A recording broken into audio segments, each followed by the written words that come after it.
Pernah tak dengar konspirasi air sebagai komoditi dan senjata penjajahan?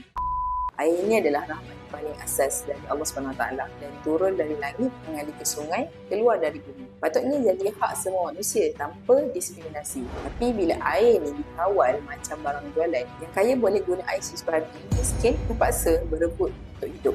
Syarikat global macam Nestle, Coca-Cola, Pepsi dah lama dah monopoli pasaran air botol. Air yang patutnya murah, mereka beli konsesi dengan harga yang rendah, kemudian dijual semula beratus kali ganda. Benda ni pun dah cukup bahaya, tapi dekat Palestin permainan dia lagi kejam. Selepas 1967, Israel kuasai 80% sumber air di tebing barat. Hari ini laporan PBB menunjukkan orang Palestin menggunakan akses 20 ke 30 liter air sehari.